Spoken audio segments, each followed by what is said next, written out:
ሰላም ጤና ይስጥልን። ከአዲስ አበባ ጀሞ እስከ ላፍቶ መስመር ለሚቀጥሉት 15 ቀናት የሚቆይ አዲስ የመንገድ መዘጋት ይፋ ሲሆን በቢሊየን ብር የተገነባው የኮሪደር ልማት መንገድ በጎርፍ መጥለቅለቅ ነዋሪዎች ለትዝብትና ለምሬት ሲዳረግም፣ ስራ አጥ ወጣቶች ደግሞ መንገደኞችን በጀርባ በማሻገር አዲስ ገቢ ማግኘታቸው ተሰምተዋል። ይህንን አነጋጋሪ መረጃ በስፋት የምናጋራ ይሆናል። በሌላ በኩል ደግሞ በፓርላማው መድረክ ላይ የስልጣን እንዳደረጉት አልቀበልም ያሉት የህዝብ ተወካይ ከስብሰባ ማግስት በጠቅላይ ሚኒስትሩ በድብቅ ካሜራ ተቀረ ሲሉ ቁጣቸውን ገልጸዋል። እንመለከተዋለን።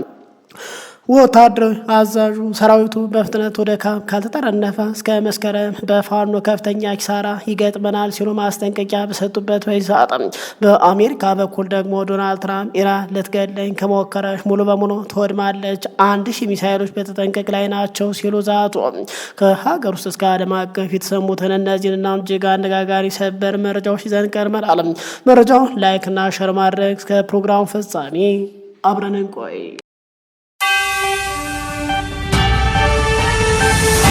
የከተማው አዲሱ ቢዝነስ ተጀመረ ይላል። ክረምት ገባ።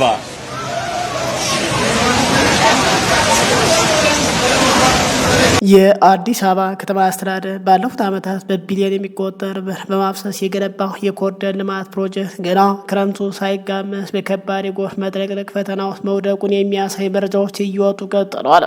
ይህን ተከትሎ የከተማዋ የመንገዶች ባለስልጣን የጎርፍ አደጋ ስጋት ለመከላከል በሚል ከአሁኑ ሰዓት ጀምሮ ለሚቀጥሉት 15 ቀናት ዋነኛ የትራፊክ መስመሮች ዝግ ሆነው እንደሚቆዩ ይፋ አድርጓል። በማህበራዊ ሚዲያ ላይ ደግሞ የኮሪደር ወደ ሀይቅነት መለወጥ ተከትሎ የተፈጠሩ አዳዲስ ማህበራዊ ክስተቶች አነጋጋሪ ሆነው ቀጥሏል።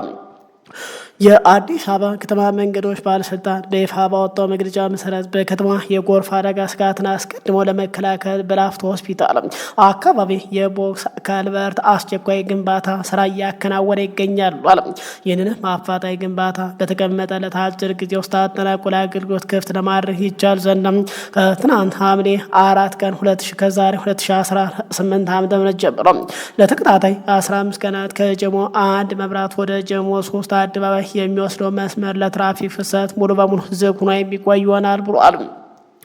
ባለስልጣኑ በግንባታ ወቅት በትራፊክ እንቅስቃሴ ላይ የሚገጥመውን ከፍተኛ መጨናነቅ ለማስቀረት አማራጭ መንገዶች ያዘጋጁ ሲሆን አሽከርካሪዎች የሚከተሉትን መስመር ሊጠቀሙ አዝዟል።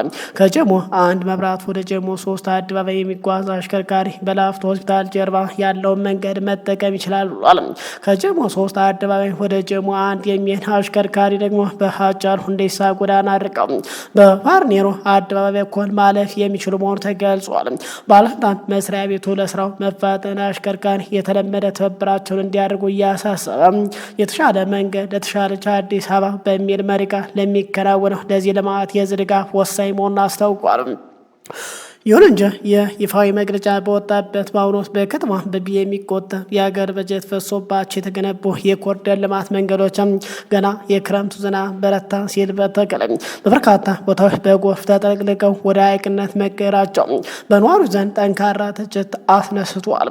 ነዋሪዎችና ታዛቢዎች እንደሚሉት መንግስት ለውበትና ለግንባታ የሰጠውን ያህል ትኩረት ለከተማ የጎርፍ ማስተንፈሻ የፍሳሽ ማስወገጃ መስመር አለመስጠቱ አሁን ላይ ለተፈጠረው ችግር ዋነኛ ምክንያት ነው ሲሉ ይተቻሉ። በተለይ ደግሞ በዚህ የጎርፍ መጥለቅለቅ ምክንያት በማህበራዊ ሚዲያ ላይ በስፋት እየተጋሩ ያሉ ምስሎች መረጃዎች እንደሚያሳዩ በርካታ ስራ አጥ ወጣቶች በጎርፍ ምክንያት አዲስ የዕለት ገቢ ማግኛ ስራ ፈጥረዋል ተብሏል። ስራው መንገደኞችን ከጀርባቸው አዝለውና ተሸክመው የጎርፍ ባህሩን ማሻገር ሲሆን ነዋሪዎች የኮሪደር ልማቱ ያላስገኘልን የስራ ዕድል የክረምት ጎርፍ ፈጥሮናል በማለት በትዝብትና በምሬት ሲናገሩም ተደምጠዋል። ባለፉት 5 ዓመታት በሕዝብ ተወካይ ምክር ቤት ውስጥ የህዝብ ድምፅ በመሆን ጠንከር ያለ የፖለቲካ ጥያቄ ትችት ሲያቀርቡ የቆየ ተቃዋሚው የምክር ቤት አባሉ ዶክተር ደሳለኝ ጫኔ ከቀናት በፊት በምክር ቤቱ የመጨረሻ ስብሰባ ላይ ከመንግስት የቀረበላቸው የስልጣን ጥያቄ ውድቅ ማድረጋቸው ተከትሎ አዲስ የፖለቲካ ውዝግብ መነሳት ተሰምቷል። ከምክር ቤቱ ስብሰባ ማግስት ጠቅላይ ሚኒስትር አብይ አህመድ ከተቃዋሚ አባላት ጋር ያደረጉት የጋራ የችግኝ ተከላ መርሃ ግብር ተገን በማድረግም ያለ አባላቱ ፍቃድ በድብቅ የተቀረጸ ቪዲዮዎችና ፎቶዎች በሶሻል ሚዲያ ላይ መሰራጨታቸው የዶክተር ደሳለኝ ከፍተኛ ቁጣ ቀስቅሷል ተብሏል። የፖለቲካ ተንታኝ የህዝብ ተወካይ ምክር ቤት ታዛቢዎች እንደሚሉት ዶክተር ደሳለኝ ጫኔ ባለፉት ዓመታት ሳይፈሩና ሳይሸማቅቁ የመላው ኢትዮጵያ የዕለት ተዕለት የሰላም የደህንነትና የኑሮ ጥያቄዎች በፓርላማ መድረክ ላይ በግልጽ ሲያስተጋቡ የቆዩ ታዋቂ የፖለቲካ መሪ ናቸው። በቅርቡ በተካሄደው በዚህ የፓርላማ ስብሰባ ላይ ጠቅላይ ሚኒስትሩ በሰጡት ምላሽ ከዚህ ቀደም በምርጫ ሳይመረጡ የቀሩ ተቃዋሚዎችን ወደ ስልጣን በማምጣት በጋራ ለመስራት የተደረጉ ሙከራዎች በማስታወስ ዶክተር ደሳለኝን በተመሳሳይ መልኩ የስልጣን እድል ማጋራት እንደሚፈልጉ ፍንጭ ሰጠው ነበር። ይሁን እንጂ ዶክተር ደሳለኝ ጫኔ ከተቃዋሚ ወገን የሚቀርቡ የስልጣን ዳረጎት የህዝብን መሰረታዊ ጥያቄ እንደማይመልሱና ከተጠያቂነት እንደሚያሸሹ በመግለጽ የቀረበላቸውን ጥያቄ ሙሉ በሙሉ ውድቅ ማድረጋቸውን በይፋ ገልጸዋል።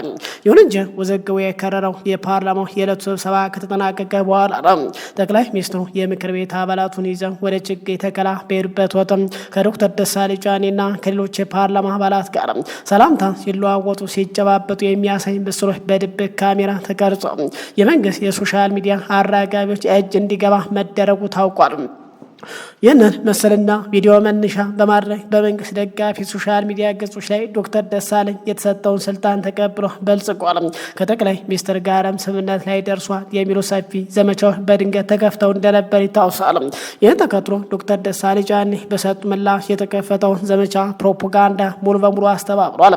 ዶክተሩ በሰጡት ምላሽ የተለቀቀው ፎቶ ቪዲዮ እሳቸው ሳያውቁትና ፈቃዳቸው ሳይሰጥ በደበቅ የተቀረጸ መሆኑን ገልጸው እንዲህ አይነት አሰራር ከስነ ምግባር ውጭ የሆነ ፍጹም ተገቢ ያልሆነ ድርጊት ነው ሲሉ በጠንካራ ቃላት ተቃውመውታል።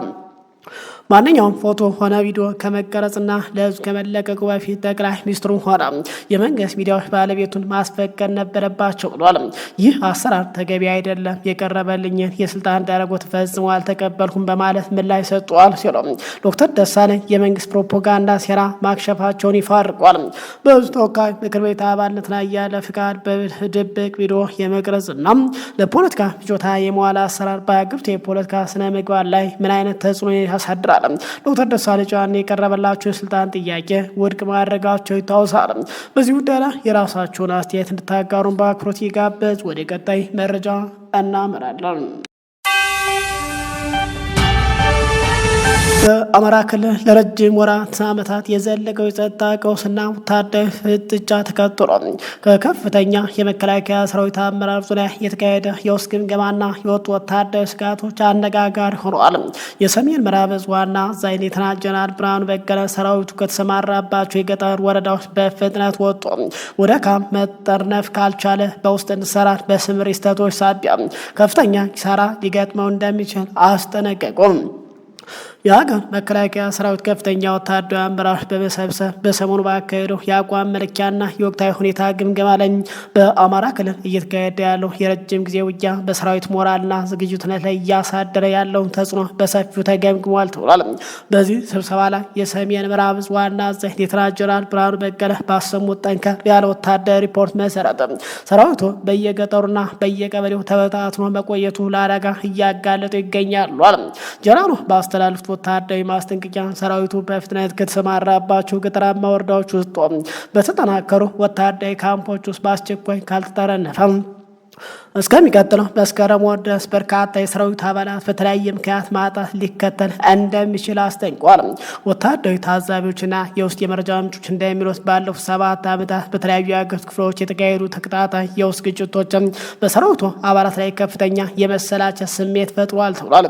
በዚህ ምክንያት በተለይም ባለፉት 1 ወር ውስጥ ወደ አንዳንድ የሰራዊት አባላት የመቶ አለቃዎችና አጠቃላይ ሻለቃ አመራሮች ሳይቀሩ የቡድንና የከባድ መሳሪያ ይዘው የፋኖ ኃይሎችን እየተቀላቀሉ መሆናቸው በግምገማው ላይ ተነስቷል ተብሏል።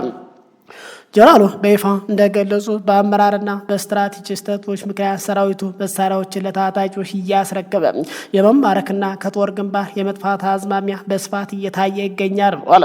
በተጨማሪም ሰራዊቱ ከራሱ ሕዝብ ጋር በቀጥታ ውጊያ ውስጥ መግባቱ በሕዝብ ዘንድ የመጠላት ስሜት እንዲፈጠር ማድረጉን ያነሱት ሌተናል ጀነራል ብርሃኑ በቀለ ሰራዊቱ ሙሉ በሙሉ ተበትኖ ሳያልቅ የታጠቀው አጠቃላይ ትጥቅ ለታጣቂዎች ሳያስረክብ ከክልሉ የገጠር ክፍሎች ወጡ የክልሉ የጸጥታ መዋቅር ከሁኔታው ጋር እንዲጋፈጥ ማድረግ ይገባል የሚል ስልታዊ የውሳኔ ሀሳብ ማቅረባቸው ተገልጿል። ሰሞኑን በርካታ ጀነራሎች በተለያየ ሚዲያ ብቅ በማለት ውጊያው የፈጠረውን ከባድ ጫናና የሰራዊቱን ድካም በተዘዋዋሪ መንገድ ሲገልጹ መደመጣቸው ይታወሳል። ከፍተኛ ወታደራዊ አዛዦች ሰራዊቱ ከገጠር ወረዳ ወጥቶ ወደ ዋና ዋና ካምፖች እንዲጠረነፍ ያቀረቡት የውሳኔ ሀሳብ በአማራ ክልል ባለው የወታደራዊ የበላይነት ፍልሚያ ላይ አዲስ ለውጦች እያመጣ መሆኑም ተገልጿል። ወደ ውጭ መረጃ ስናመራ በአሜሪካና በኢራን መካከል ውጊያው ዳግም መቀስቀሱ ተገልጿል። ይህ ባለበት ወደ ኢራን አንድ አዲስ መረጃ ሰሞኑ ተሰምቷል። ኢራን የአሜሪካውን ፕሬዝዳንት ዶናልድ ትራምፕን ለመግደል ሙከራ እያደረገች ነው ሲል የእስራኤል የስለላ ድርጅት ከሰሞኑ መረጃ ይፋ ማድረጉ ተከትሏል። በሁለቱ ሀገራት መካከል ውጥረት ዳግም አይሏል። ይህን ተከትሎ የአሜሪካው ፕሬዝዳንት ጠንከር ያለ ማስጠንቀቂያ ሰጥተዋል። የአሜሪካው ፕሬዝዳንት ዶናልድ ትራምፕ ኢራን ግድያ ልትፈጽምባቸው የምትሞከር ከሆነ ከፍተኛ ጥቃት እንደሚደርስባት ዝቷል። በትሩዝ ሶሻል የማህበራዊ ሚዲያ ገጻቸው ላይ 1000 ሚሳኤሎች ኢራን ላይ አነጣጥረው እየጠበቁ ነው በማለት ጽፈዋል። የኢራን መንግስት የአሜሪካን ፕሬዝዳንት ለመግደል ከሞከረ ተጨማሪ 1000 ሚሳኤሎች በፍጥነት እንደሚዘጋጁ አስጠንቅቋል። ኢራንን ሙሉ በሙሉ ለማውደም ትዕዛዝ እንደተሰጠ የገለጹት ፕሬዝዳንቱም የአሜሪካ ወታደሮች በጥንቃቄ መቆማቸውን አክለው ገልጿል። የማህበራዊ ሚዲያ መልእክታቸው አላህ ይመስገን በሚል ጽሑፉን አጠናቀዋል። ኢራን ትራምፕን ለመግደል አሲራለች የሚል የስለላ መረጃ እስራኤል ለአሜሪካ አቀብላለች ብሏል። በቀድሞ ጠቅላይ መሪ አያቶላ አሊ ኻሜኒ ቀብር ስነ ስርዓት ላይ ትራምፕ እንዲገደሉ የሚጠይቁ መፈክሮች ታይተዋል፣ ተደምጧል። የኢራን እስላማዊ አብዮታዊ ዘብ ፕሬዝዳንቱን ለመግደል መወጠኑን አስተባብሏል ተብሏል።